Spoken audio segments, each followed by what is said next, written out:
Hello दोस्तों, कैसे हैं आप सब। उम्मीद है बिल्कुल मजे में होंगे।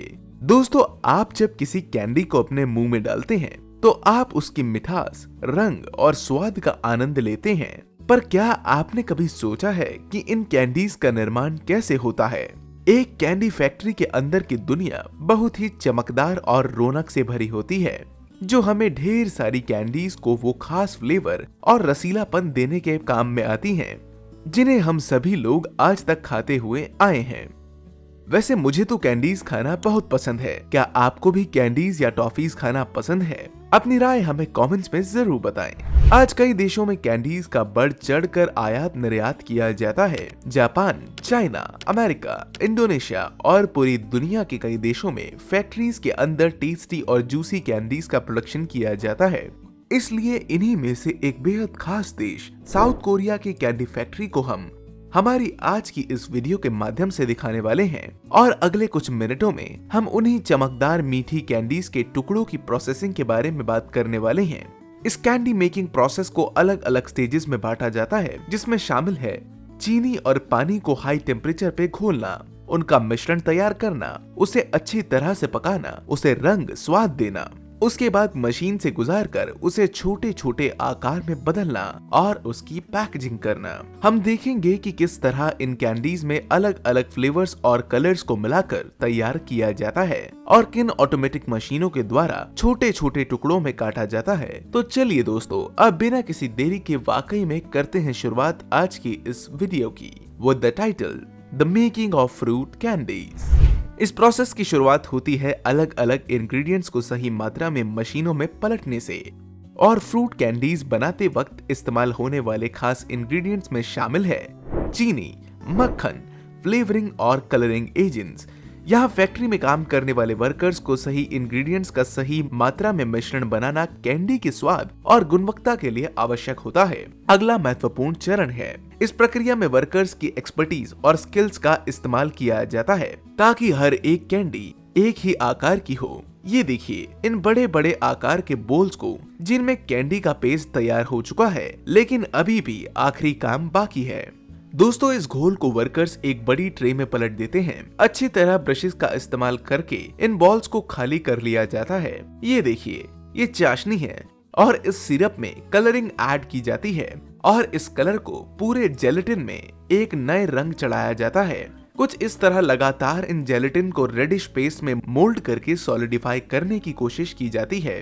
इन्हें लगातार लपेटकर ये वर्कर्स पलटते जाते हैं और इसे सुखाते भी हैं। इस प्रक्रिया के दौरान इस फैले हुए जेलेटिन को छोटे आकार में कंप्रेस किया जाता है। इस काम को करने वाले वर्कर्स हाइजीन का ध्यान रखते हैं, हाथों में ग्लव्स भी पहने रखते हैं ताकि स्टिकी पेस्ट को डिस्ट्रक्चर करते वक्त इसमें किसी भी तरह की गंदगी ना लगने पाए। थोड़ी देर तक लगातार कंप्रेस करने के बाद फाइनली इस रेड कलर्ड स्वीट जेली को ट्रे में वापस डाल दिया जाता है। दूसरी ओर स्टिकी रबर की फोम में लाई शुगर को लगातार मशीन में घूमते कंपोनेंट गम पेस्ट की तरह स्ट्रेच करते जाते हैं। लाइट पिंक कलर के स्ट्रेचेबल पेस्ट को खींचकर सीजर से काट लिया जाता है। इसके बाद इन्हें हाथों से प्रेस करके कंटेनर्स में रखा जाता है।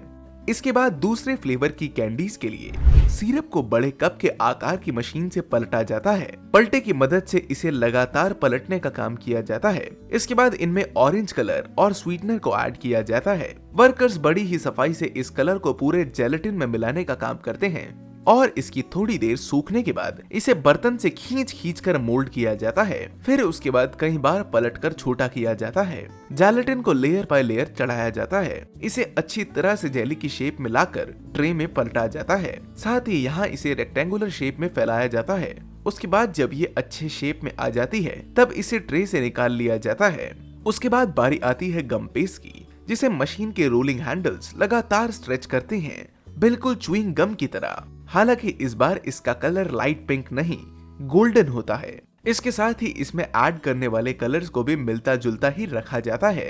इन ऑटोमेटिक मशीनों में लगे सॉफ्ट रोलर से कई बार रोल करने के बाद इस पेस्ट को वर्कर्स अलग निकाल लेते हैं। इसके बाद इस गम पेस्ट को स्ट्रेच करके कट किया जाता है। इसे जेली से कवर कर लिया जाता है। इसे लगातार रोल करके बेलन के आकार में बदला जाता है। एक बार फिर गम पेस्ट से कवर किया जाता है और इसे स्ट्रेच करके बिल्कुल पहले जैसे टुकड़ों के आकार में काटा जाता है। इन्हें एक साथ लपेटकर मोटे आकार में बदला जाता है और ऊपर ऑरेंज जेली भी ऐड की जाती है। कुछ इस तरह से यह मोटा रोल तैयार होने के बाद रोलर्स के बीच डाला जाता है और फिर ऑटोमेटिक रोलर्स लगातार घूमते हुए इस बेलन आकार के रोल को पतला कर देते हैं। उसके लंबे कैंडी रोल को कटर्स में ले जाया जाता है, जहां इनकी छोटी छोटी कैंडीज में कटिंग की जाती है और इन कैंडीज को गुच्छों में कन्वेयर प्लेटफॉर्म से पास किया जाता है, जहां मौजूद वर्कर्स इनका इंस्पेक्शन करते हैं। इन्हें अच्छी तरह काट कर बर्तन में स्टोर भी करते हैं।